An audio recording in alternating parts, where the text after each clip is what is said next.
नमस्कार, हमारा नाम है प्रणीत और आप देख रहे हैं द समावेशन न्यूज। द समावेशन न्यूज के इस एपिसोड में आपका स्वागत है। संसद के शीतकालीन सत्र के दौरान लोकसभा में गृह मंत्री अमित शाह ने मंगलवार को जम्मू कश्मीर से जुड़े दो विधेयक पेश किए थे। इनमें से पहला था Jammu Kashmir reservation amendment bill यानी जम्मू कश्मीर आरक्षण संशोधन विधेयक, और दूसरा जो था वो Jammu Kashmir reorganisation amendment bill यानी जम्मू कश्मीर पुनर्गठन संशोधन विधेयक।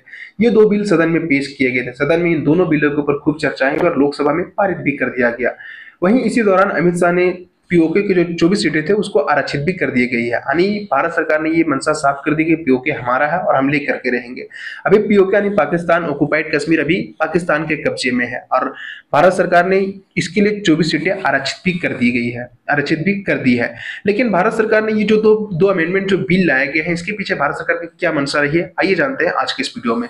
लेकिन वीडियो में आगे बढ़ने से पहले अभी तक आपने इस चैनल को सब्सक्राइब नहीं किया तो प्लीज सब्सक्राइब कर लीजिए। वीडियो में आगे बढ़ने से पहले हम समझते हैं कि पीओके क्या। इस सवाल का जवाब जानने के लिए हमें आजादी के पहले पन्ने पलटने होंगे। 1947 के बंटवारे में जब भारत और पाकिस्तान का बंटवारा हो रहा था तो उस समय जम्मू कश्मीर एक आजाद रियासत था और उस समय अंग्रेज इस रियासत को वहां के तत्कालीन महाराजा हरि सिंह को सौंप गए थे।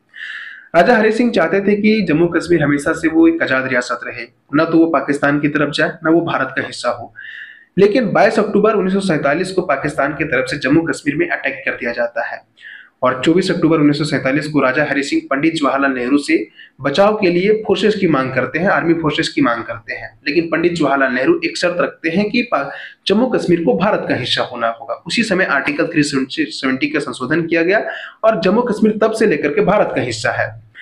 लेकिन उस समय जम्मू कश्मीर में एक हिस्से में पाकिस्तान के द्वारा कब्जा कर लिया गया था, जिसको हम लोग पीओके बोलते हैं, यानी पाकिस्तान ऑक्युपाइड कश्मीर बोलते हैं। लेकिन उस समय जो भारत की जो फौज थे वो चाहते तो पाकिस्तान को यहाँ से खदेड़ कर भगा सकती थी, लेकिन वहां उस समय तत्कालीन प्रधानमंत्री जवाहरलाल नेहरू ने इस युद्ध को रोकने का फैसला लिया और वो इस मामले को लेकर के यूनाइटेड नेशन यानी संयुक्त राष्ट्र में जाते हैं। तब से लेकर के ये मामला आज तक वहां फंसा पड़ा है। लेकिन पाकिस्तान ने जम्मू कश्मीर के जो हिस्से कब्जे किए थे पीओके, उसके ऊपर क्या कर रहा है पाकिस्तान, तो वहां पर आप अगर देखेंगे तो वहां के जो लोग हैं, पीओके के जो लोग हैं, वो भारी तकलीफ से गुजर रहे हैं। पाकिस्तान वहां पर कभी सेना और आईएसआई आतंकी जैसे शिविरों का इस्तेमाल करता है। यहाँ से देखेंगे भारत में कई आतंकी गतिविधियों को भी अंजाम देता ही। यूनाइटेड नेशन से लेकर के कई अंतरराष्ट्रीय मंच पर पाकिस्तान ये कहता है कि पीओके हमारा है, वहीं भारत इस चीज को नकारता है। भारत कहता है कि पीओके हमारा है। अब आइए समझते हैं कि जम्मू कश्मीर में जो दो विधेयक बिल पेश किए गए हैं, Jammu Kashmir reservation amendment bill और Jammu Kashmir reorganisation amendment bill, दोनों को एक एक करके समझते हैं। सबसे पहले समझते हैं Jammu Kashmir reservation amendment bill यानी जम्मू कश्मीर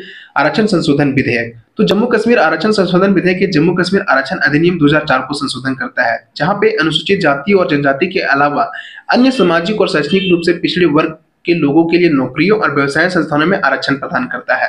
वहीं दूसरी ओर बात करेंगे Jammu Kashmir reorganisation amendment bill यानी जम्मू कश्मीर पुनर्गठन संशोधन विधेयक, जो जम्मू कश्मीर पुनर्गठन अधिनियम 2019 को संशोधन करता है। प्रस्तावित विधेयक से विधानसभा सीटों की कुल संख्या 83 से बढ़कर के 90 हो जाएगी। इसमें अनुसूचित जाति के लिए 7 सीटें और अनुसूचित जनजाति के लिए 9 सीटें आरक्षित होगी। साथ ही पीओके के 24 सीटें भी आरक्षित की गई है।